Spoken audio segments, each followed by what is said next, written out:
Part 1. The sky over New Haven turned red just before the end came. It was not the soft red of sunset, but a harsh, angry glow that lit the clouds from below. People looked up, confused at first, then afraid. The alarms had not sounded. There had been no warning. One moment, the colony was alive with the sounds of children playing, freight haulers rumbling down the main strip, and farmers checking their hydroponic fields. The next, the world exploded. Krell warships dropped from orbit like black stones. They were sleek, silent, and shaped like knives. No markings, no signals, just death falling from the sky. Their weapons fired without hesitation. Blue-white beams lanced down, cutting through buildings, streets, and people alike. The colony's small defense grid tried to respond, but it was like throwing pebbles at a storm. Within minutes, New Haven's command center was gone, then the power station, then the water reclamation plant. The Krell were not here to conquer. They were here to erase. Daniel Brooks was in the hangar when it started. He had just finished loading medical supplies onto his freighter, the Stardust Runner, for a routine run to the outer farms. He was a simple man, not a soldier, just a pilot who liked quiet routes and steady pay. But when the first explosion rocked the tarmac, he knew this was no accident. He ran to the cockpit, fingers flying over the controls. The ship groaned to life just as a blast wave hit the hangar doors, crumpling them like paper. Outside, chaos ruled. People ran in every direction, some screaming, some silent with shock. Fires burned everywhere. Smoke choked the air. Daniel didn't hesitate. He opened the cargo ramp and shouted for anyone who could hear him to get on board. A group of refugees, mostly women and children, stumbled toward the ship, coughing and crying. Among them was a young boy clutching a scorched toy rover, his eyes wide with terror. Daniel helped them inside, sealed the ramp, and lifted off just as a Krell fighter skimmed overhead, its weapons charging. The Stardust Runner was old and slow, but it was tough. Daniel pushed the engines past their limit, weaving through falling debris and rising smoke. He didn't look back until they were above the clouds. What he saw made his stomach drop. New Haven was gone.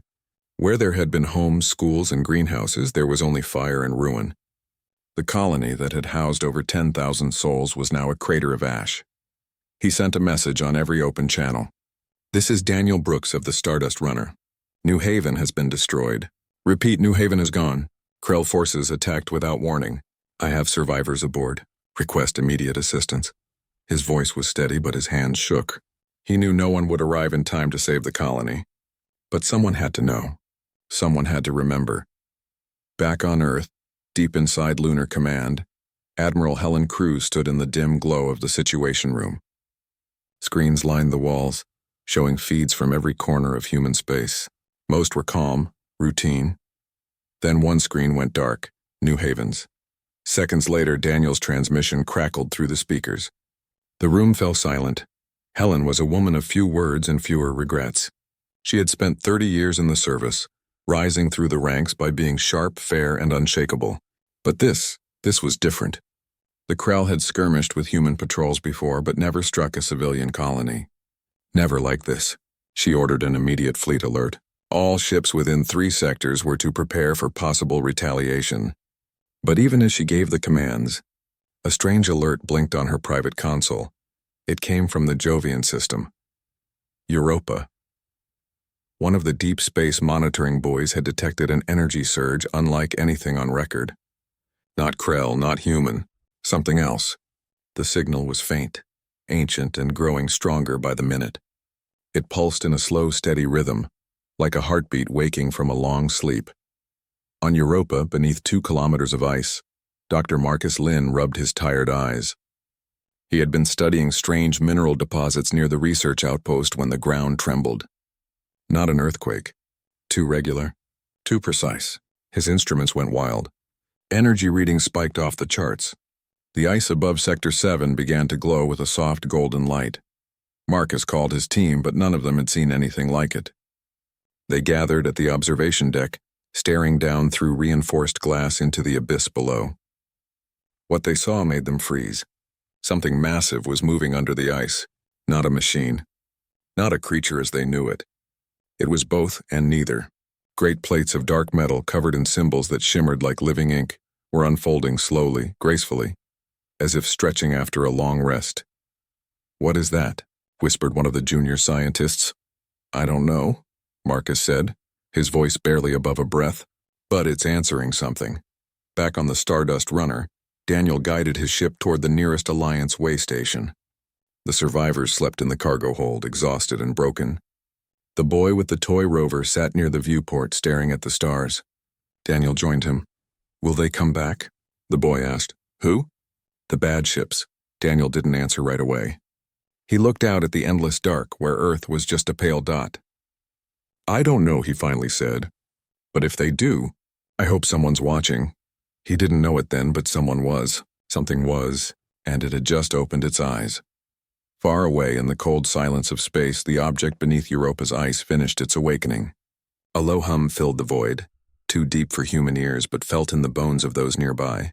The first of the dragon ships rose from the ice, its surface gleaming like polished obsidian, its wings trailing threads of light. It did not speak. It did not threaten. It simply turned its gaze toward the edge of human space, toward the direction the Krell had come from. The dragons were awake, and they remembered what it meant to protect. Fartu. The ice on Europa cracked with a sound like thunder trapped underground. It was not a sudden break, but a slow, deep groan, as if the moon itself was waking from a dream that had lasted thousands of years. Dr. Marcus Lind stood at the edge of the observation platform, his breath fogging the cold glass. Below him, in the endless dark beneath the ice, something vast was moving.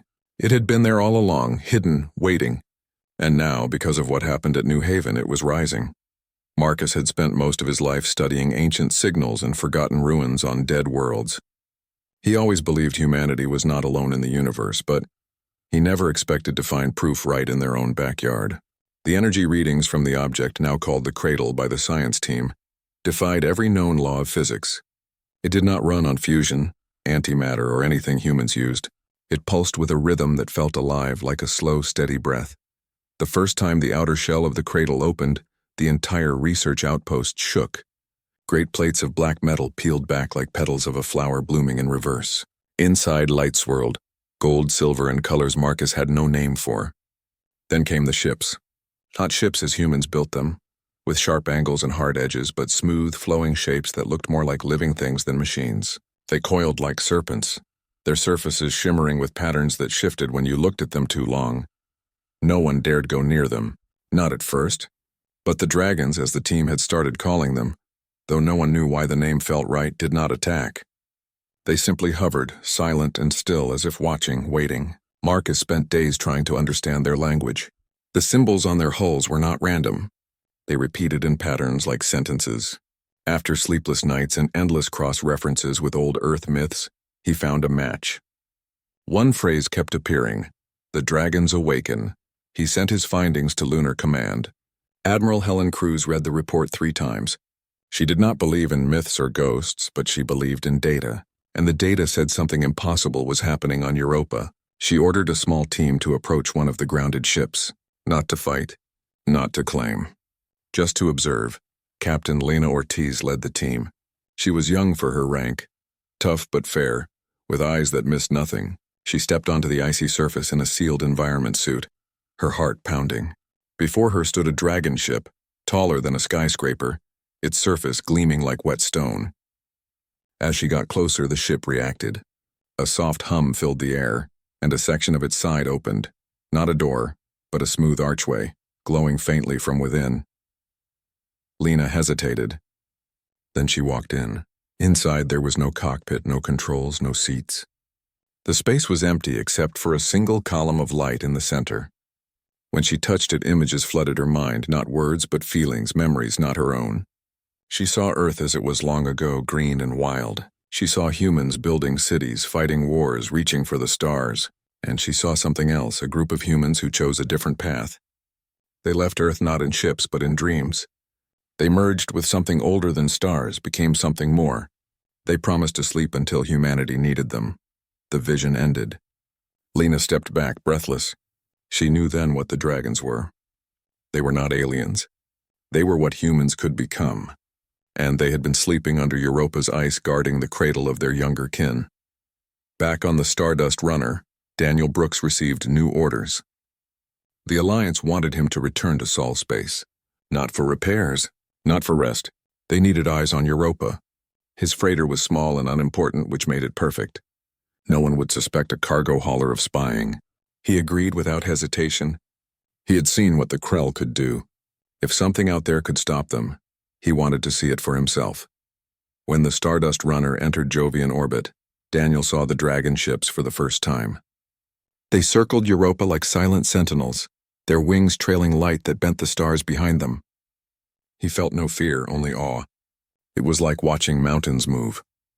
On the surface, Marcus and Lena compared notes. The dragons were not speaking in words, but in actions. They had begun scanning human networks, not to invade, but to learn.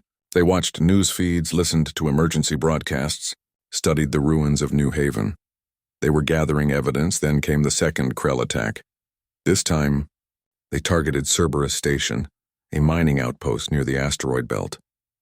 The Krell thought they were safe. They thought humanity was broken. They did not know the dragons were watching. As Krell warships formed their attack pattern, something changed in the sky above Cerberus. Space itself seemed to ripple. Then, without sound or warning, the dragon ships appeared. Not one or two, dozens.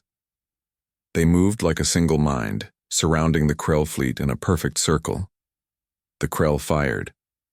Their plasma bolts vanished before they reached the dragons, swallowed by shimmering fields of golden light. Then the dragons struck, not with weapons but with something deeper.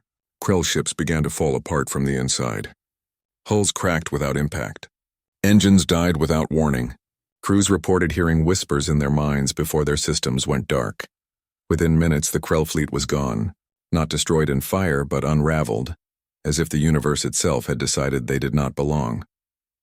On Cerberus Station, miners and engineers stood on the outer platforms, staring in stunned silence. No one cheered. No one spoke. They had just witnessed something beyond war, beyond revenge. It was judgment. Daniel watched it all from his ship, his hands gripping the controls. He recorded everything. When it was over, a single dragon ship turned toward him. For a moment, he thought it would attack. Instead, it sent a signal, a simple pulse repeating 3 times. Marcus later decoded it. It meant witness. The dragons were not fighting for humanity. They were showing humanity what true power looked like, and they were watching to see how humans would respond. On Earth, governments argued. Some wanted to study the dragons to use them as weapons. Others feared them, calling them gods or demons. But Helen Cruz knew better. She ordered all military forces to stand down. No ships were to approach the dragons unless invited. No weapons were to be aimed in their direction. Humanity had been given a second chance. She would not let pride ruin it. That night, Marcus stood alone on the ice looking up at the stars. One of the dragon ships hovered nearby, its light casting long shadows. He felt no fear, only a strange sense of belonging, as if he had come home after a very long journey. Far above, the dragons circled, silent and patient. They had awakened. Now they would wait to see if humanity was worth protecting. Part 3. The Krell did not understand what had happened at Cerberus Station. Their fleet had vanished without a single explosion, without debris, without survivors.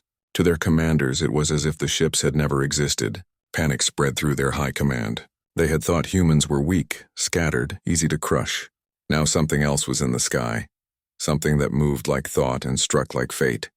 Still, pride blinded them. They believed the attack on Cerberus had been a fluke, a trick of human technology they had not yet mapped. So they gathered a larger force, twice the size, armed with new weapons and hardened shields. Their target this time was Viridia, a farming colony on the edge of human space. It was small, peaceful, and full of civilians. The Krell saw it as the perfect place to prove their strength and send a message that no one, not even mysterious sky beasts, could stop them. Daniel Brooks heard the warning while refueling at a supply depot near Mars. His freighter, the Stardust Runner, was not built for war, but he had become something more than a pilot. He had seen New Haven burn. He had watched the dragons rise. He knew Viridia would be next. Without waiting for orders, he set course for the colony. He didn't know what he could do, but he refused to let another world die while he sat safe in port. On Viridia, people went about their days unaware. Fields of golden grain swayed under twin suns. Children rode hoverbikes through dusty lanes. The colony's only defense was a single patrol drone, more for show than real protection. When the Krell fleet dropped out of warp, the alarm barely had time to sound before the first plasma bolt struck the main water tower. Then the sky changed, not with fire, but with silence. One moment, Krell ships filled the heavens, their weapons charging. The next, the stars seemed to bend inward, and the dragon ships appeared, not from hyperspace but as if they had always been there, waiting just out of sight. This time, the dragons did not surround the enemy. They moved through them like wind through leaves. A Krell destroyer fired its main cannon. The beam never reached Viridia. It twisted in mid-air, coiling around itself until it vanished into a point of light no bigger than a grain of sand. Another ship tried to flee. Its engines flared, but it did not move. Time itself seemed to slow around it, freezing it in place like a fly in amber. Aboard the Alliance command vessel, Aurora, Captain Lena Ortiz watched from orbit. She had been sent to observe, not to fight. Her orders were clear: let the dragons act. Do not interfere. But it was hard to stand by while a colony burned below. Still, she held her fleet back. She trusted what she had seen on Europa. The dragons were not random. They were precise. From her cockpit, Daniel saw something no one else did. One of the dragon ships broke from the battle and descended toward Viridia's ruined town square. It hovered low, its wings folding gently like a bird settling on a branch. Then from its underside a fine golden mist drifted down. It settled over the rubble, the broken homes, the scorched earth. Where it touched, the ground stopped smoking. Cracks in the soil began to close. Tiny green shoots pushed through the ash. Daniel blinked. It was impossible. The Krell weapons left behind radiation that would poison the land for decades. Yet here life was returning in minutes. He recorded it all, his hands shaking not from fear but from wonder. Back on the Aurora, Lena received a message, not through comms but directly into her mind. It was not words but a feeling, calm, clear, and firm. The dragons were not just destroying the Krell, they were healing what the Krell had broken. They were showing humanity that power could be used to protect, not just to punish. The last Krell ship tried to surrender. It powered down its weapons and broadcast a signal of peace. The lead dragon ship circled it once, slowly. Then with a pulse of light, the Krell vessel vanished. Not exploded, not disabled, but simply gone, as if erased from the timeline. The dragons made no distinction between soldier and commander. To them, the act of bombing civilians was the crime, not the rank of the one who gave the order. When it was over, the sky cleared. The dragons rose again, their forms glowing softly against the stars. They did not speak. They did not land. They simply watched as rescue ships from the Alliance began to arrive. Medics rushed to help the wounded. Engineers started clearing debris. And in the center of town, where the golden mist had fallen, a single flower bloomed, blue with petals like glass. Daniel landed his freighter on the edge of the field. He stepped out, boots crunching on ash that was already turning to soil. A young girl, no older than 6, stood by the flower, her face streaked with tears but her eyes wide with hope. She looked up at him. "Are they gone?" she asked. "The bad ones?" Daniel nodded. "Yes, they're gone. Will they come back?" He looked up at the sky. The dragons were still there, distant but present, like stars that chose to stay close. "I don't think so," he said. "Not if they know what's waiting for them." On the Aurora, Lena sent a full report to Lunar Command. She described everything: the battle, the healing mist, the silent judgment. Admiral Helen Cruz read it in silence. Then she issued a new order to all Alliance forces. From now on, every human ship would carry a symbol on its hull, a coiled dragon with open eyes. Not as a weapon, not as a threat, but as a promise, a reminder that humanity was being watched and that cruelty would no longer go unanswered. That night, Daniel sat on the roof of his freighter, looking up at the stars. The dragons had not left. They circled far above, their light faint but steady. He thought of New Haven, of the boy with the toy rover, of the flower blooming in poisoned earth. For the first time since the war began, he felt something he had almost forgotten: hope. And somewhere in the dark, the dragons watched, waiting to see if humanity would choose to be worthy of it. Far too after the battle at Viridia, the Krell did not attack again. Their fleets pulled back to their own borders, silent and shaken. Their leaders sent no messages, made no demands. They had seen what happened to their ships, not destroyed but unmade, and fear had taken root in their command. But while the Krell retreated, humanity faced a different kind of storm. Not from outside, but from within. People wanted answers. Who were the dragons? Where did they come from? Were they gods? Were they weapons? Could they be controlled? Governments argued in secret rooms. Military leaders pushed to study the dragon ships, to copy their power. Some even suggested building a new fleet using the dragon's energy, turning their gift into a tool of war. But Admiral Helen Cruz stood firm. She reminded everyone what had happened at New Haven. The dragons had not come because humans asked. They had come because humans had been hurt, and if humanity repeated the same mistakes, there would be no second warning. Still, curiosity could not be silenced. Dr. Marcus Lynn, now working with a small team approved by Lunar Command, was granted rare access to one of the grounded dragon vessels near Europa. It was not an invasion. It was an invitation. The dragons had allowed them to come. That alone told Marcus they were being tested. The ship was unlike anything human science had ever touched. Its walls were warm to the touch, pulsing faintly like a living heart. There were no buttons, no screens, no wires. Instead, light moved through the corridors like water, guiding them deeper inside. At the center of the vessel, they found a chamber filled with floating crystals. Each one glowed with soft colors, and when Marcus reached out, images filled his mind. Not in words, but in feelings, memories, and truths. He saw Earth long ago, before cities, before fire. He saw early humans gazing at the stars, dreaming of what lay beyond. Then he saw a group of them, thinkers, seekers, dreamers, who chose a different path. They did not build rockets. They built bridges inside themselves. They learned to listen to the quiet song of the universe, to move with its rhythm. Over centuries they changed. Their bodies became light. Their minds became vast. They left Earth not in metal ships, but in thought, becoming something new, something the old stories would one day call dragons. They did not abandon humanity. They watched. They waited. And they left guardians behind. Sleeping ships buried in ice, in deserts, in deep caves, ready to wake if their younger kin ever faced true darkness. One crystal showed the moment New Haven burned. The dragons had felt it like a wound in their own soul, not because the colony was important, but because the attack was cruel.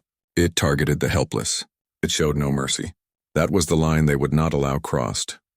Marcus shared what he learned with Lena Ortiz and Daniel Brooks, who had both been called to Europa for a rare meeting. They sat in a quiet room inside the research outpost, snow falling softly outside. Marcus spoke slowly, choosing simple words. The dragons aren't aliens, he said. They're us, or what we could become if we choose kindness over fear, protection over power. Lena frowned. So they're judging us. Yes, Marcus said, but not like a court. More like parents watching a child take its first steps. If the child falls, they help. But if the child starts hurting others on purpose, they step in. Daniel remembered the boy from New Haven, the one with the toy rover. He thought of the flower blooming in Viridia's ashes. They're giving us a chance, he said quietly, to be better. Back on Earth, the United Terran Alliance held an emergency council. Leaders from every colony world were present, some still grieving, others angry, all confused. Admiral Cruz stood before them, not in uniform but in simple clothes. She did not speak as a commander. She spoke as a human. We thought we were alone in the universe, she said. Then the Krell came. Then the dragons. We can't control either, but we can control ourselves. The dragons didn't save us because we're strong. They acted because we were innocent. If we lose that, if we start bombing colonies of our own or using fear to rule, then we become the enemy. And next time the dragons won't save us. They'll stop us, her words spread fast. Across Earth, Mars, the Belt, and the outer colonies, people began to talk. Not about weapons or war, but about laws, about justice, about what kind of future they wanted. New rules were written. Civilian colonies would never again be left defenseless. Any military action against non-combatants would be treated as a crime, not a strategy. Schools began teaching not just science and history, but ethics, what it meant to be human in a universe that was watching. The dragons did not speak during this time. They stayed near Europa, near Earth, near the places humans gathered. They did not land. They did not interfere, but their presence was felt. Ships flew with more care. Leaders chose words over weapons. Even criminals seemed to pause as if knowing eyes were upon them. One evening, Marcus stood alone on the ice, looking up at a dragon ship hovering silently above. He did not speak. He just stood there, breathing the cold air. After a long while, the ship sent a single pulse of light, soft, warm, like a nod. Then it turned and vanished into the stars. He knew then they were not gone. They were watching from farther away, giving humanity space to choose. The test was not over. It had just begun, and somewhere in the dark the dragons waited, hoping their younger kin would finally grow up. Parfum, peace came slowly, like spring after a long winter. The Krell sent no formal surrender, but their ships stayed behind their borders. Their broadcast changed from threats to quiet signals of regret. They had learned the hard way that some lines should never be crossed. The United Terran Alliance did not celebrate with parades or victory speeches. Instead, they rebuilt. Not just buildings and farms, but trust. Not just between colonies, but within themselves. New Haven was not forgotten. On the spot where the colony once stood, a memorial was built. Not of stone or metal, but of living trees grown from seeds that had been touched by the golden mist the dragons left behind. The leaves shimmered silver in the sunlight, and at night they glowed faintly like stars fallen to earth. People came from all over human space to stand there, to remember, and to promise never again. Daniel Brooks returned to New Haven often. He no longer flew cargo runs for pay. He flew for purpose. His freighter, the Stardust Runner, now carried teachers, doctors, and builders to worlds that needed help. He brought supplies to Viridia, where fields once again stretched golden under twin suns. He even took the boy from New Haven, the one with the toy rover, on his first trip to Earth. The boy, now older and quieter, stood on the memorial hill and placed his old toy at the base of the largest tree. He did not cry. He just smiled. On Europa, the cradle was silent once more. The dragon ships had left. Not all at once, but one by one, rising into the sky until only empty space remained above the ice. Dr. Marcus Lynn stayed behind, not as a scientist chasing secrets, but as a guardian of memory. He wrote everything down, not in reports, but in stories.